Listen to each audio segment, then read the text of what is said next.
This is the video I've been looking forward to and dreading at the same time the most out of all my Dragon Quest versus Final Fantasy videos. Dragon Quest IV and Final Fantasy IV are like my favorite games of all time in both respective series. Like the only games that really top it for me, like Dragon Quest XI would beat Dragon Quest IV out, and Final Fantasy IX and Final Fantasy IV are pretty much neck and neck for me. So this was a really difficult one to choose. And because of this, I've decided to change things up a bit. The format that you're used to for the previous entries in this series has changed. We'll now be breaking them down into 5 different categories, each game being able to pull off a win in all 5 categories. Whoever has the most wins at the end of the video wins. So these categories are going to be gameplay, story, characters, world, and atmosphere. So whoever pulls off the most victories here will win as the better game. Both these games are a story of love, loss, and a quest for power. They have some of the best characters that each respective franchise has to offer. Let me know in the comments which game you prefer or which game you think will win. And if you enjoy these videos, please remember to like, subscribe, and turn notifications to all. Now let's begin.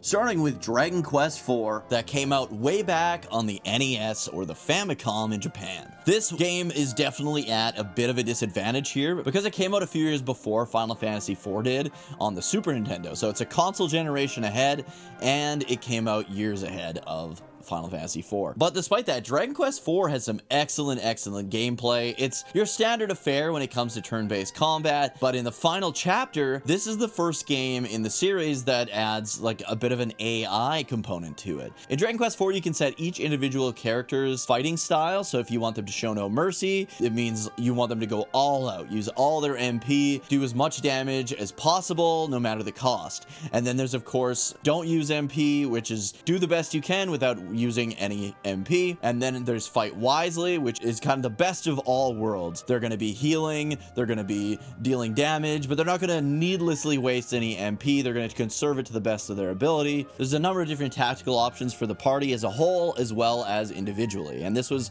a really cool feature to have. It really made me feel like the hero by the time chapter 5 comes around and you are the hero, because you are playing as yourself and you're kind of giving your party members, who are their own individual characters, their orders on how to fight, and they will fight according to those orders to the best of their abilities. I also kind of like the AI controlled characters because this game doesn't really have much in terms of like cutscenes or like story events. The story is told very well, but as far as getting to know the characters, especially in the original NES version of the game, the only way you really got to know them was in like their introductions and their interactions with other characters, and then of course the way they act in battle. And I feel like without this AI system, that would not have happened. I would not have the connection I have to all these characters back from the NES version without it. Speaking of another gameplay element that Dragon Quest IV has, if you play the mobile remake as well as the patched DS remake, you have what is called Party Chat, which is a feature that the Dragon Quest series has had for quite some time now, and it allows you to talk to your party members. A lot of times it's just to figure out what your next objective should be, but it also lets you talk to the party members and get their thoughts on the situation, and it gets you to better know the characters yet again. It's just another element to getting to better know the characters in the game. Dragon Quest IV is also the first Dragon Quest game that lets you swap party members in and out of battle freely without any punishment. If you're in a battle and you've got all offensive fighters but you need some heals, you can just swap a party member out, swap a healer in, get some heals in, swap that healer out, and continue to fight. A lot of people consider Final Fantasy X to have the best combat system in the Final Fantasy series. Well, that essentially came from Dragon Quest IV. Dragon Quest IV was the first game that I played anyways that lets you seamlessly swap party members in and out of battle as they're needed, so it definitely pays to level up the entire party. It also introduced the wagon, which is where your party members that aren't in the active battle party will be hanging out. Now, there are limitations. Some dungeons won't allow the horse and wagon in, so then you're stuck with just your core 4 party members that'll be in battle. But if you get the Baron's Bugle, you are able to bring the wagon into different areas areas that you normally wouldn't be able to bring them in. Not all of them, but definitely a lot more areas that the wagon wouldn't otherwise be usable in. Overall, Dragon Quest IV has incredible gameplay. It's definitely the strongest on the NES in terms of gameplay and gameplay mechanics, as well as combat.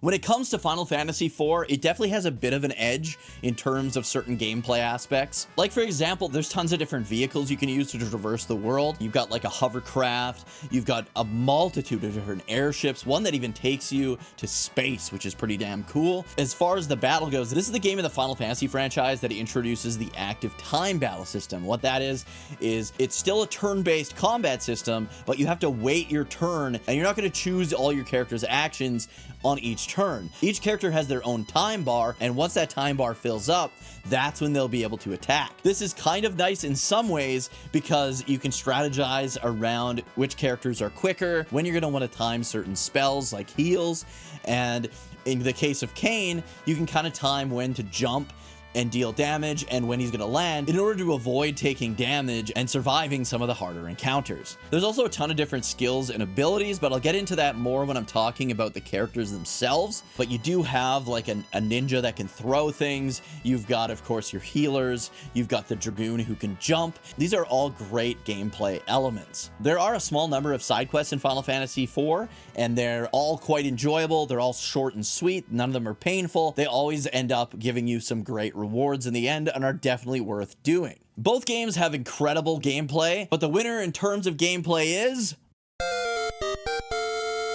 That's right, I had to go with Dragon Quest IV on this one. I didn't realize how much I disliked active time battle until I played Dragon Quest IV and then Final Fantasy IV back to back. I really like to be able to take my time selecting my abilities and kind of figuring out strategizing in the battles. When I was playing Final Fantasy IV, I feel like I was just like, screw it, let's just throw this attack out, because if I waited too long, the enemy was just going to hit me anyways. I do like that it adds a bit of strategy in terms of like time management, but to me, I don't want to be rushed when I'm trying to make my decisions. In my opinion, I don't think that adds anything positive to the experience. It's just kind of a gimmick that makes you maybe make a mistake that you wouldn't have made if you had time to consider your next attack. For that aspect alone, Dragon Quest IV does get the edge in terms of gameplay.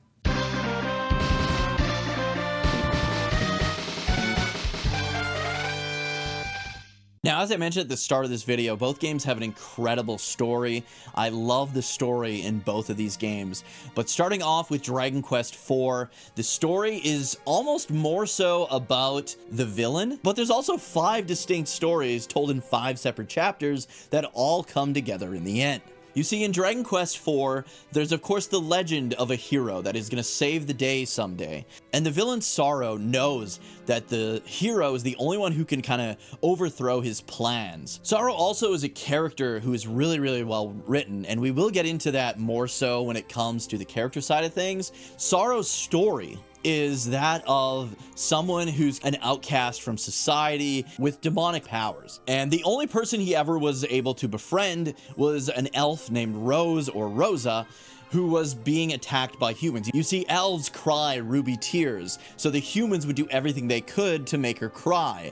If she could cry ruby tears, they thought they could get their hands on the rubies and sell them and become rich. Sorrow saw this from the sidelines, decided to step in and put an end to this madness, and when Rosa finally found someone that was willing to look after her and take care of her and protect her, her and Sorrow kind of became lovers for the rest of their lives. The problem was Sorrow didn't want this to happen to any of his loved ones. Sorrow did care about the monsters. There's a reason he kind of ran Diabolical Hall, or all the monsters were so loyal to him, is because he wanted to protect the monsters and Rose from the humans. They really had a hate and a dislike of the humans, and for good reason. Sorrow, wanting to have enough power to protect the ones he loved and cared about, he discovered something called the Secret of Evolution. And after the Lord of the Underworld Estark is awakened, he seeks to gain the power of evolution, or the Secret of Evolution, for himself. He also gets an item that enhances the power of the Secret of Evolution, and basically goes mad with power, trying to protect the ones he loves, but this quest and thirst for power drives him into complete madness, and then it's up to the hero and the party to put an end to his madness and save the world from him. It's not only that, but you also have the story of the main characters. You've got Ragnar's story. He's basically a knight from the country of Berland. All the kids are going missing, and he has to try and find the kidnapper. He makes a friend named Healy along the way. They end up uncovering the kidnapping ring and find out that it is Sorrow's people that have been kidnapping all these children, trying to put an end to all the kids, because if they get rid of all the kids, they can prevent the hero from growing up and stopping their plans. The next story is about Alina, who is the princess of Zamoxva. She wants to become one of the best martial artists in the world, but of course her father doesn't want her to leave the castle because she's a princess. He wants her to grow up as a princess. She does not want that. They actually are the ones that end up stumbling upon the device that enhances the secret of evolution. They end up handing it over in order to save somebody's life along their journey. Alina's story is one that's kind of personal to me because I've always wanted to be kind of a martial artist. I've always loved the martial arts. Her journeying off and separating from what was expected of her is just a story that I absolutely love. And then of course, she has to circle back because after she leaves the castle, it becomes under attack by Sorrow's minions. Her family members and kingdom get kind of overthrown and taken over, and it's up to her, Kyril, and Borea to save the kingdom of Zamoxva from Sorrow and his goons. So if she hadn't left on her journey and broke out of the castle against her father's wishes, she never would have been able to come back and save the kingdom in the end. The next story is, of course, another one of my favorite characters, Tornico Taloon. This guy is a shopkeeper. His story is that he wants to open a shop in Endor. You end up opening up a tunnel. I won't get into details right now about his character because I'll get into that in the characters part of things, but all I want you to know is that you do get to play as a shopkeeper running a shop, and it sounds boring, but I absolutely love it. It makes the story a little bit more well-rounded. You get to actually experience what it would be like to be a shopkeeper in a JRPG. His story is also, again, about blowing past expectations. I mean, he was just supposed to be a shopkeeper, not go on this grand adventure and end up saving the world. The next set of characters are Maya and Mina. Theirs is a story about avenging the death of their father, who dies at the hand of his apprentice, Balzac, who ends up siding with Sorrow and his goons. Balzac kind of ends up taking over their whole country, and it's up to Maya and Mina to overthrow this threat, but they never really do until kind of much later in the game's story. And then of course it all comes together when Sorrow attacks the hero's village. He ends the life of everyone the hero holds dear, including his girlfriend and his kind of adoptive parents. The hero ends up going on his own journey after the village is torched. Sorrow hears rumor that the hero is going to be in this village, and that's why he attacks the town, eliminating everyone in it. But in doing so, Sorrow basically commits what his biggest fear is. He eliminates everyone the hero loves and wants to protect in his quest to protect the ones that Sorrow loves and cares for. This has always been one of my favorite stories of all time, despite its simplicity, because you have this villain character who wants to protect the ones he loves, and in doing so goes mad with power, and also in doing so does to the hero what he's trying to prevent for himself. The hero then goes on this journey to collect all the Zenithian gear, allowing him into kind of the heavenly kingdom of Zenithia, the castle in the sky. He also kind of finds out that he is part Zenithian. There was a Zenithian girl who disobeyed the Zenithian dragon's orders and went down to the world below, ended up falling in love with a woodcutter, and that is how the hero was born. So he's got that Zenithian blood in him. Your mom is actually punished by the Zenithian dragon for going down there. She's not allowed to talk to the hero. That is another part of the story that's kind of always hit me hard. And in later versions, like in the DS and the mobile remake, you kind of figure out who the hero's mom is, and she begins tearing up when you finally get to meet her and talk to her, but she still is not allowed to tell you that she is your mother because she's forbidden to do that. Despite the fact that if she never would have went down to the world below and fell in love with the woodcutter, the hero would not exist, and Sorrow or even Estark would have won. They would have ruled the world. They would have destroyed the world. On your journey, you also head to Yggdrasil. There is a post-game story after you defeat Sorrow, the Manslayer, in his giant bestial form. Once he kind of masters and extends the power of the secret of evolution, you can revive Rose and bring her to Sorrow and kind of turn him to your side. In order order to discover that there was a secret plot by Amon, who was kind of the one behind turning Sorrow mad with power.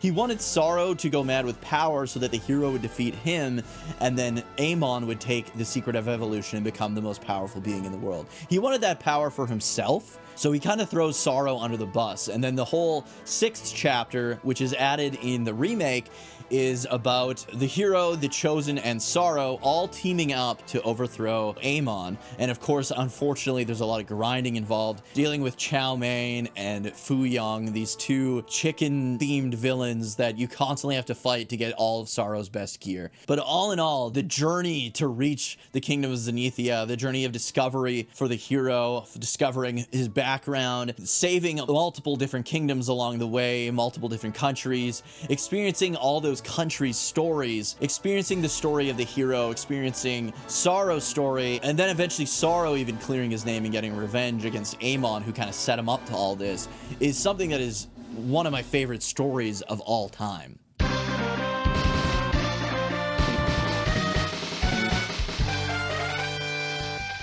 Final Fantasy IV also has an incredible story with incredible characters. In Final Fantasy IV, you start off as Cecil, captain of the Red Wings, which is the Kingdom of Baron's kind of mightiest air force, basically. It's a squad of airships that is absolutely unmatched in the world. When Cecil and the Red Wings get back from devastating the village of Mysidia and stealing their crystal, Cecil starts having second thoughts about the path that the Kingdom of Baron is going down. Once the higher-ups at Baron discover this, they send Cecil and his best friend Kain on a secret mission to kind of prove themselves to the kingdom. They have to deliver this ring to the village of Mist. This is where you kind of see a bit of the love triangle between Cecil and Rosa and Kain. So Rosa and Cecil are definitely an item. Kain definitely also really loves and cares for Rosa. Cecil and Kain journey through the Mist Cave. They defeat a guardian of the cave known as the Mist Dragon, and then they end up in the village of Mist. And once they get there, immediately a bunch of bombs, which are these fiery monsters, come out of the ring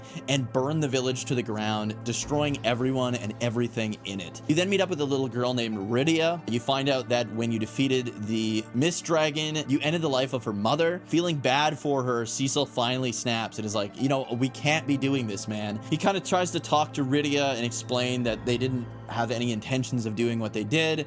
Rydia kind of freaks out, summons Titan, and kind of rips the mountains in two, separating Kain and Cecil. Now, the last thing you hear Kain say is that he's actually down to eliminate Rydia, whereas Cecil is not for that. Cecil wants to kind of protect Rydia. He kind of takes Rydia under his wing, heads to a small oasis town, where they are then attacked by soldiers of Baron.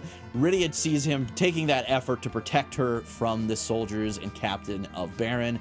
The people of Baron get defeated or retreat, and Cecil discovers that Rosa actually went after him and ended up getting a sickness, and the only cure is an item that is found in the kingdom of Damcyan. So Cecil and Rydia immediately head to Damcyan. They meet the great sage Tella in the caves on the way there. And upon reaching the other side of the caverns, you get there just in time to discover that Damcyan is absolutely devastated and bombed by the Baron Red Wings. You enter the castle, you meet the Prince of Damcyan, Edward. Everyone to him is lost. Tella's granddaughter, who is in love with Edward, ends up passing away in the devastated kingdom of Damcyan as well. One thing leads to another. You end up meeting the monk Yang, and his kingdom of Fabul is also attacked, and the crystal is stolen from the kingdom of Fabul. When he meets up with Kain, Kain is under some kind of a spell. He's definitely being brainwashed by an enemy. You're also facing off against this evil,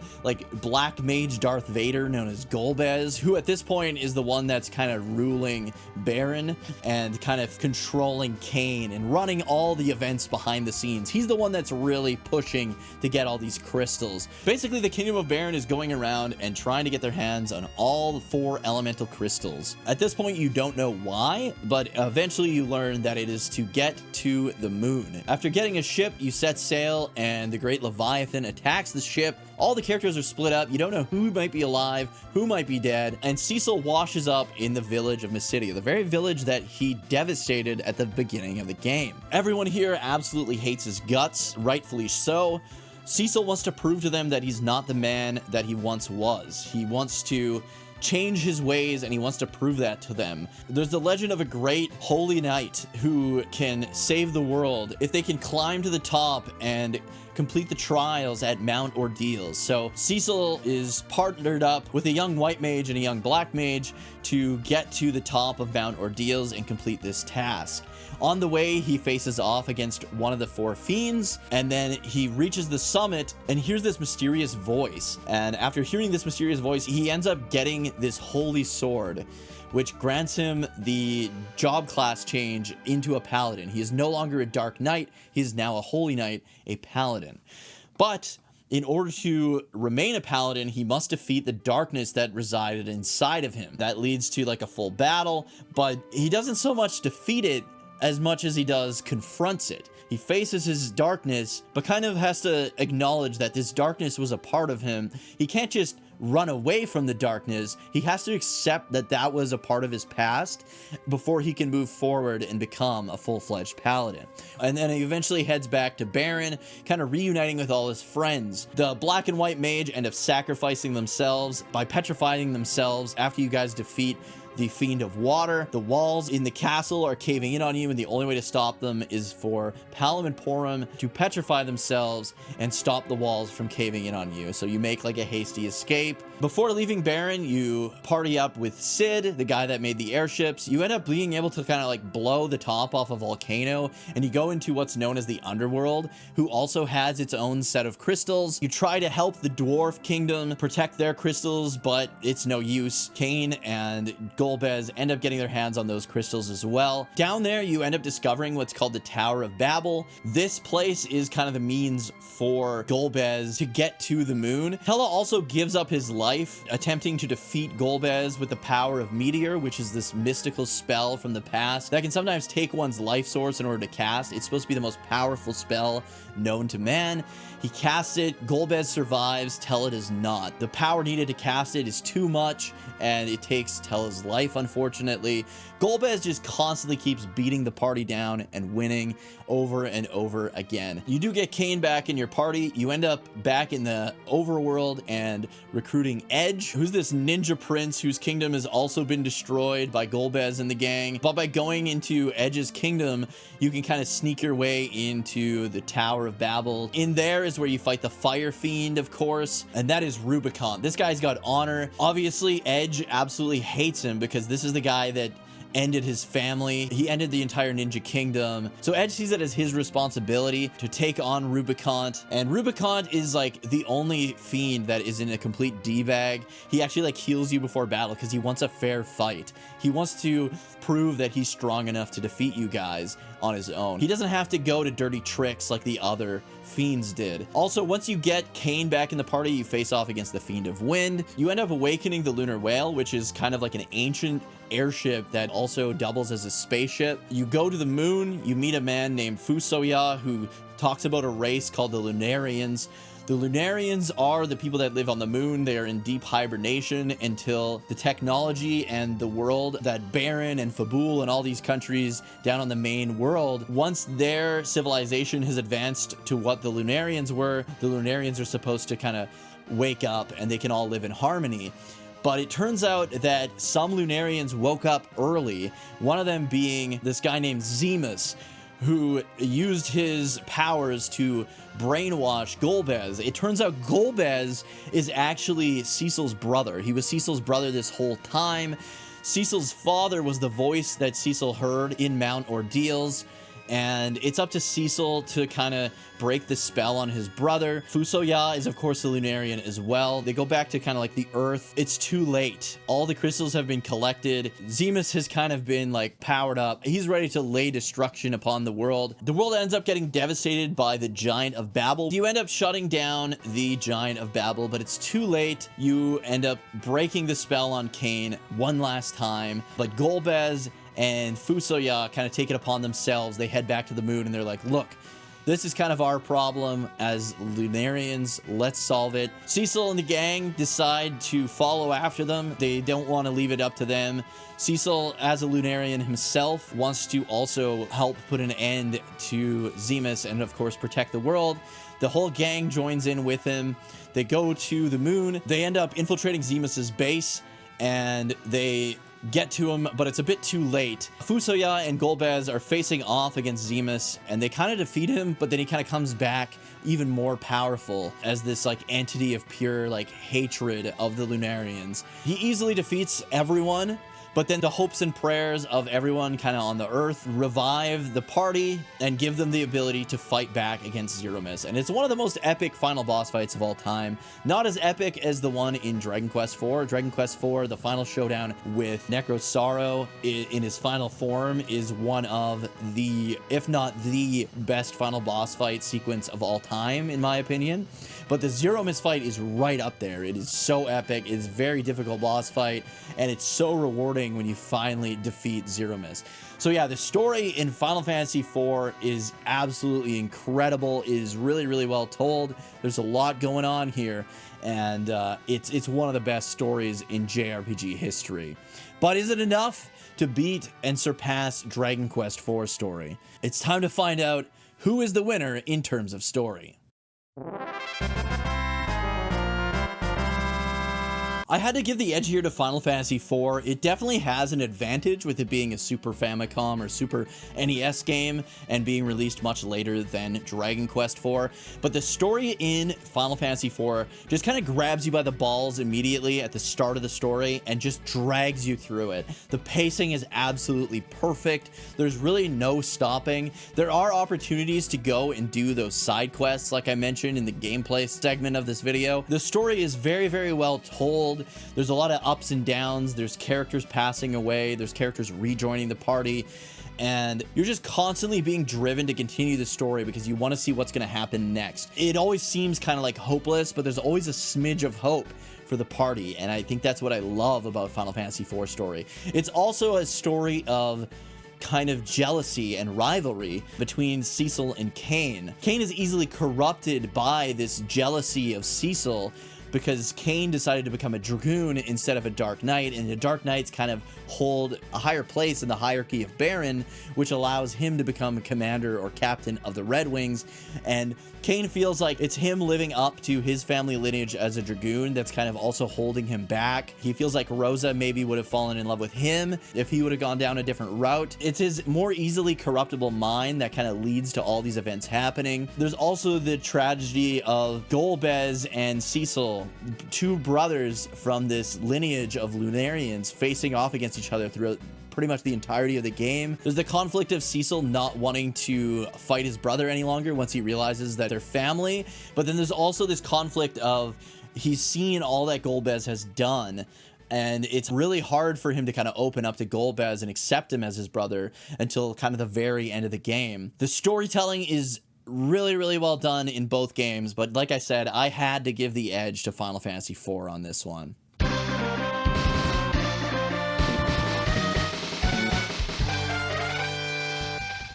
Now to talk about which game has the better characters, starting with Dragon Quest IV on the NES and of course the DS remake as well. For these videos, I like to play the most accessible, the most recent version of the game, so we're mostly talking about the DS version here. Dragon Quest IV has some of my favorite characters of all time. The cast of Dragon Quest IV and the cast of Dragon Quest XI are probably tied as my favorite cast of characters ever.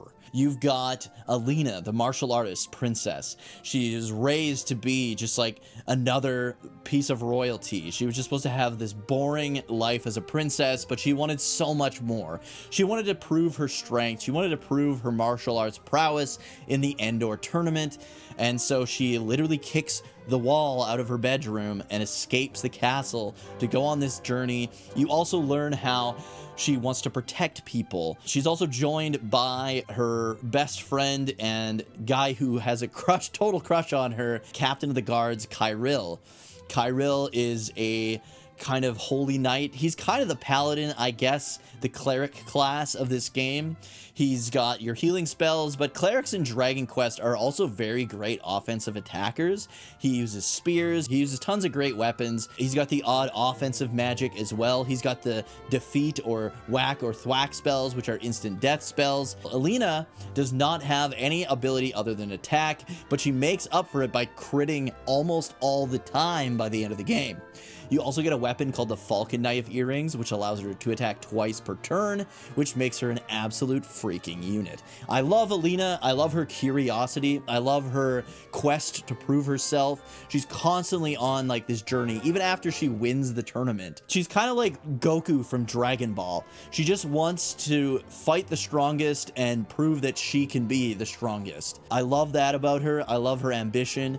You also have Boria in chapter 2, who is definitely the weakest of probably all the characters in terms of like being a character. He's kind of just like an old mage who is kind of like Alina's mentor. He's kind of along for the journey. I honestly used to hate Boria until I played a version of Dragon Quest IV where you have party chat, and he definitely feels like he's just kind of dragged along the adventure. He's there because the king wants him to be there. He knows that the king would want him to be there and look after Alina, but his party chat is constantly him talking about how his back hurts and how he really hopes that we can rest in town soon. I just kind of love that aspect about him, especially now that I'm getting older.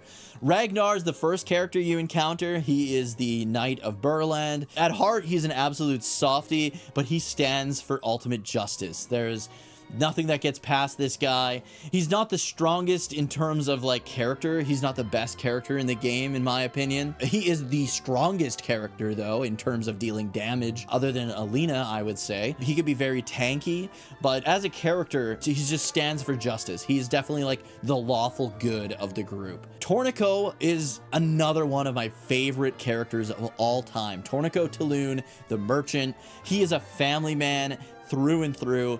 He works at a shop, but he wants to raise enough money so he can get a shop in Endor and his family can live kind of the life he's always wanted for them in the big city of Endor. He ends up being able to buy this home and shop in Endor because there's this old man who's looking to retire, and Torneko ends up saving enough money to buy this shop, and then he takes it upon himself to fund the tunnel from Endor, which kind of opens up more trade to the country and kingdom of Endor, which is just better for business for him and his family. His wife is cool with running the shop. He brings all the weapons and armor to her, and she sells it while he's out adventuring. He's kind of on a quest for the best weaponry and armor to have in his shop, to both showcase it and to sell it to make a better life for his wife and kid. I just love Torneko Taloon. He's kind of a bumbling fool, but that's kind of why we love him. In combat, he's basically like a merchant crossed with a thief, crossed with a goof off.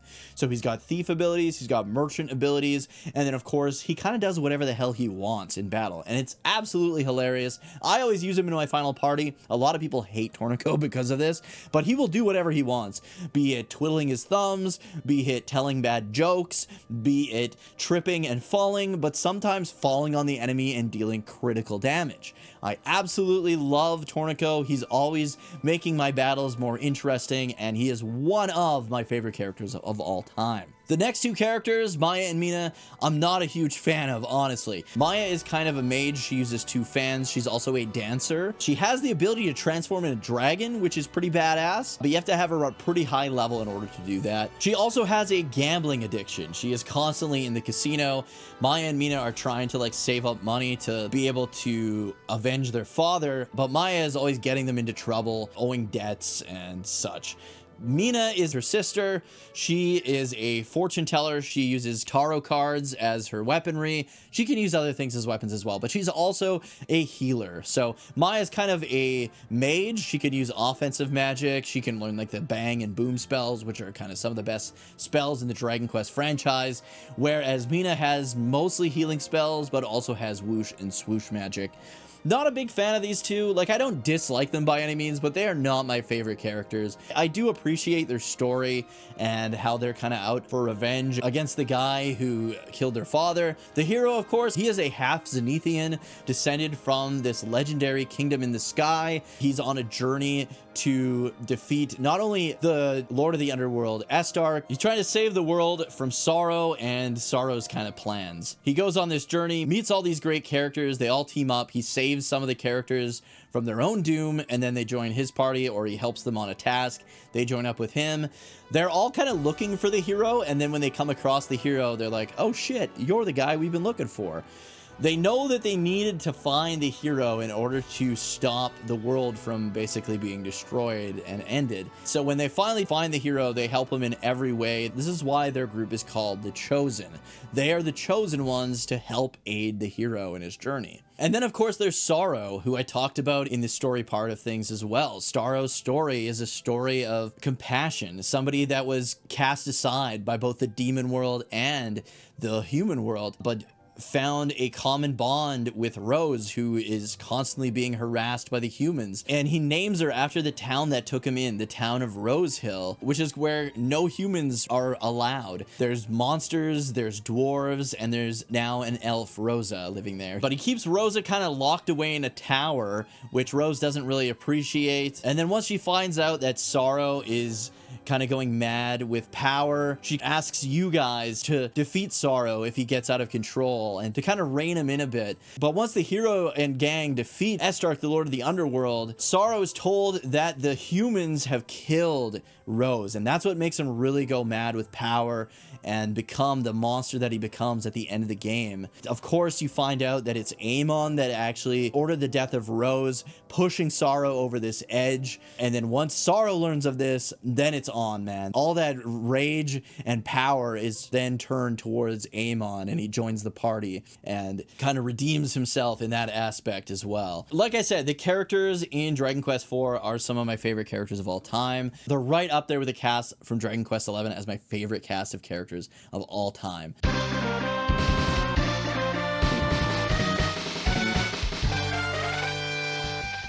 Now let's talk about the amazing cast of Final Fantasy IV.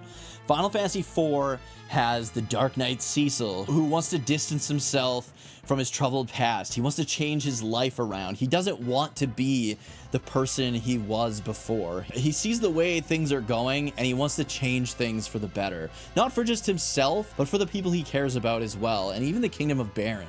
He feels Baron is going down a dark path, and he wants to do everything in his power to change that path for the better. You've got Rosa and her undeniable love for Cecil.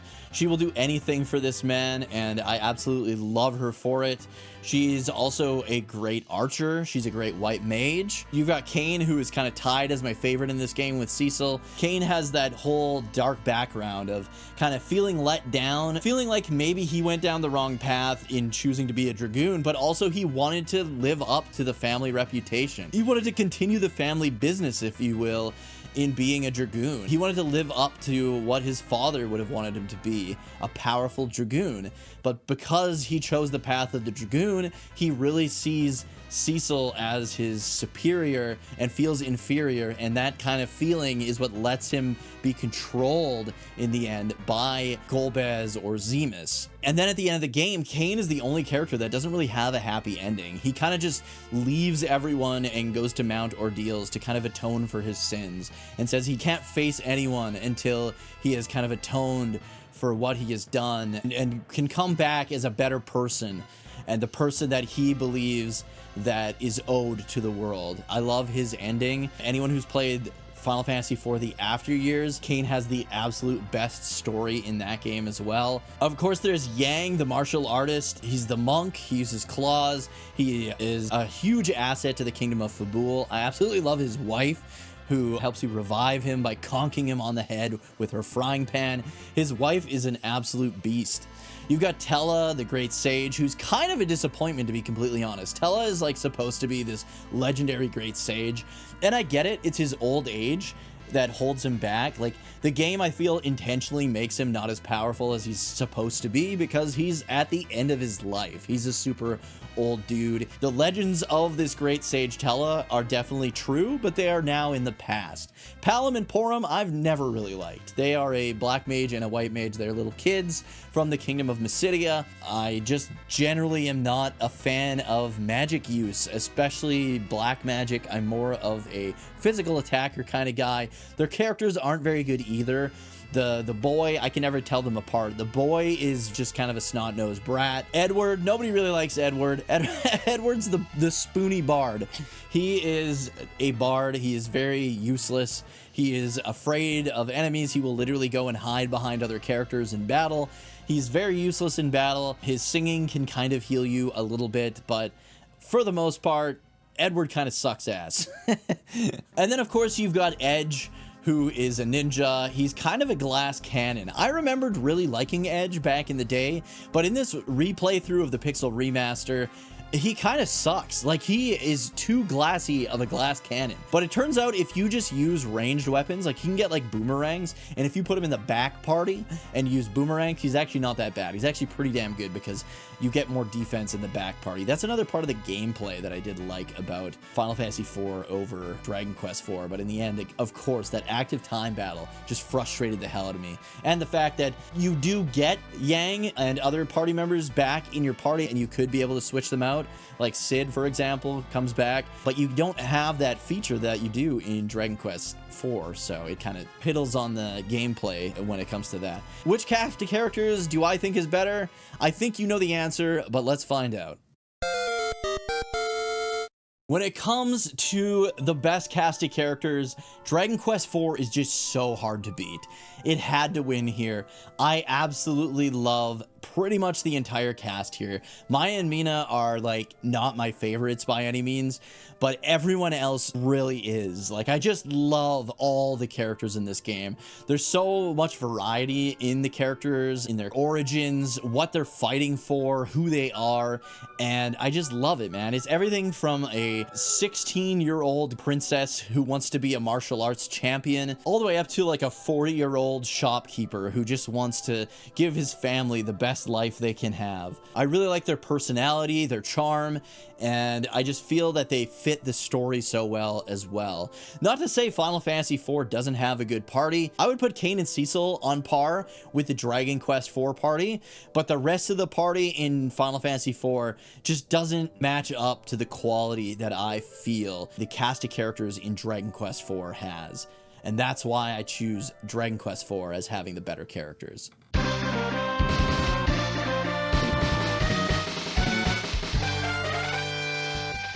Now let's talk about each game's respective worlds and which is better. So Dragon Quest IV takes place in a gigantic world. You do get to traverse it by a balloon, like a hot air balloon. It's kind of like a flying machine, I think they call it. I like the design of the world. The world is very iconic to me. I feel like that vast desert surrounded by a mountain range with the Yggdrasil tree in the center of it is very, very memorable to me. I feel like all the communities are very memorable. Like Endor, I feel like everybody wants to go to Endor. Endor is kind of like the big city kingdom that everybody strives to adventure to. Because of the way it's broken down into chapters, I feel like every kingdom has its own story that's centered around the characters, and then they have a separate story centered around that kingdom or town as well.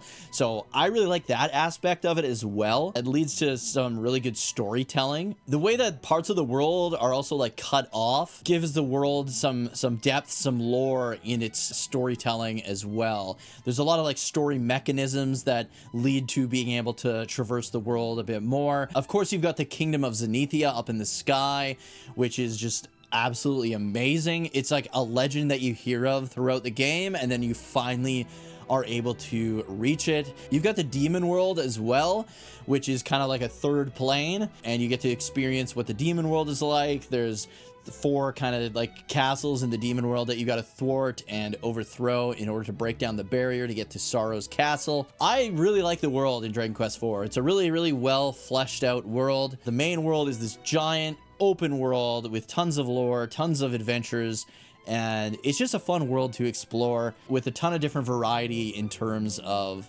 cultures and kingdoms and stories to be told.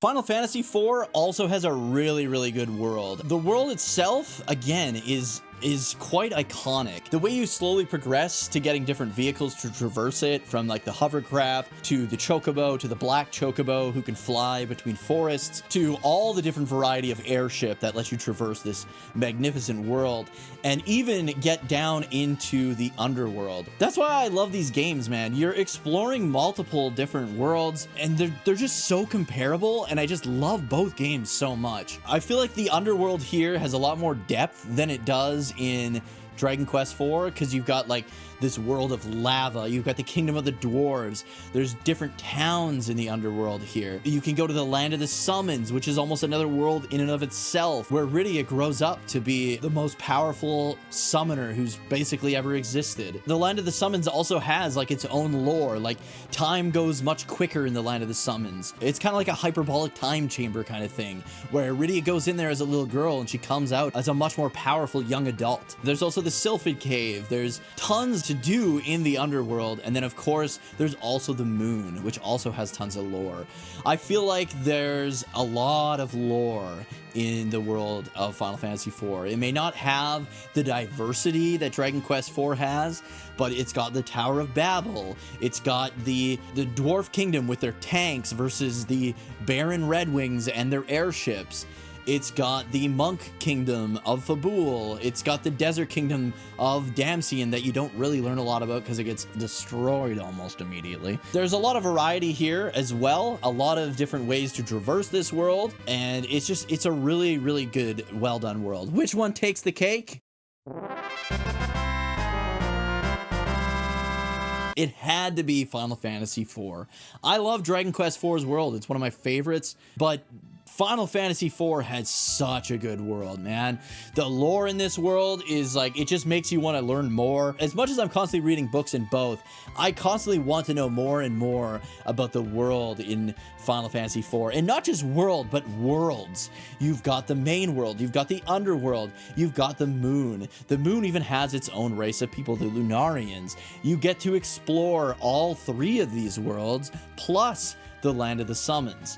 I just feel like the world building in this game is a little bit better than that of Dragon Quest IV's, and for that reason, Final Fantasy IV has the better world than Dragon Quest IV.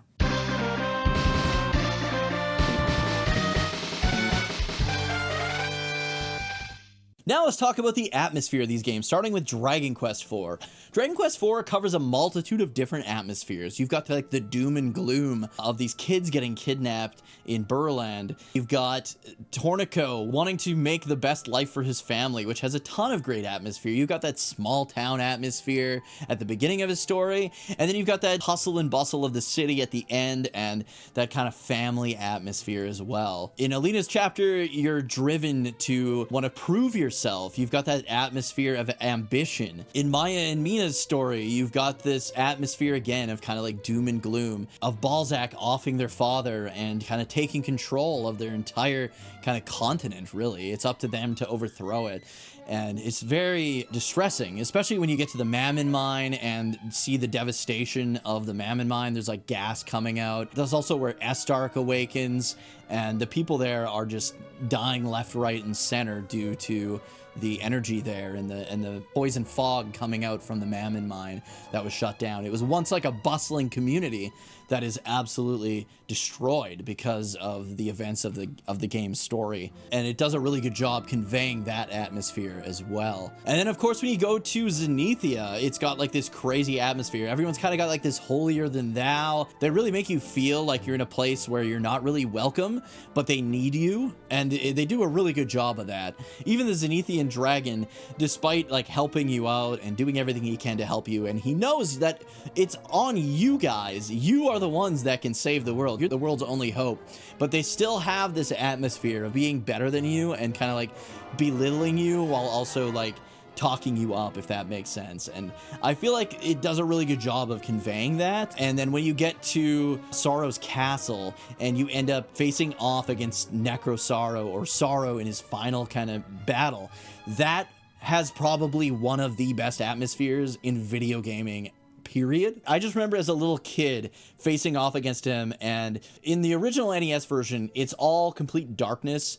It's just you and the boss and a black background. And as he's doing like these grotesque mutations, I just remember sitting in my bedroom in the middle of the night, and this hue of green from Sorrow's kind of character illuminating the room in the darkness, and then these like grotesque body parts growing out of him and him growing into this giant beast and becoming more and more difficult as the battle goes on. Like, Dragon Quest is known for having like a transformation for all the bosses, but this guy has like a billion transformations, and he gets more and more terrifying as the battle progresses. The music is absolutely incredible in this final boss fight as well, and that final boss fight sequence is just something that I have never felt since and will probably never feel again, and is one of the best atmospheres ever. Even when you beat him and you finally beat him, and that feeling of joy, and then all of a sudden like his castle starts collapsing and falling apart, and there's that feeling of, man, how the heck are we getting out of here? Only to get rescued and swooped up by the Zenithian dragon. And then that atmosphere of victory. Dragon Quest does such a good job with the victory lap, and it does an excellent job with the victory lap here in Dragon Quest IV as well.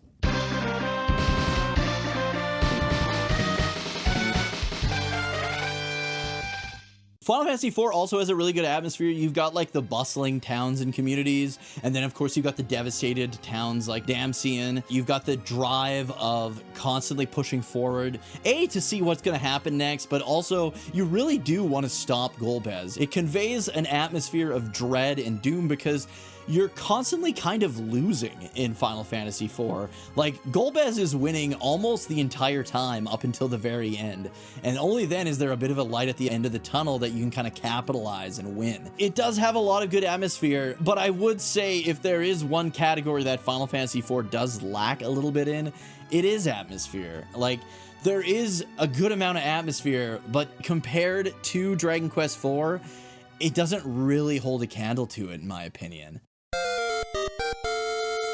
And that is why the winner of Dragon Quest IV versus Final Fantasy IV is Dragon Quest IV.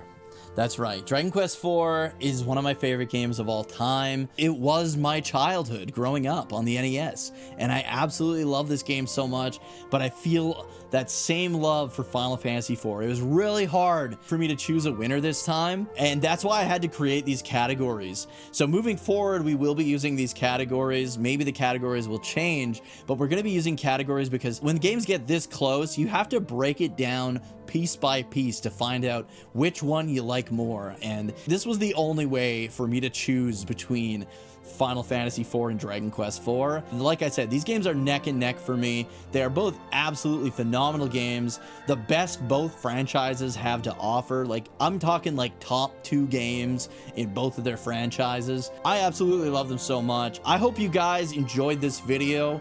If you did, please remember to like, subscribe, and turn notifications to all so you don't miss the next one. Leave a comment on your thoughts on the video. Leave a comment on who you think should win in each of these categories and why, and I will see you guys in the next one. Thank you so much for watching, guys. See ya.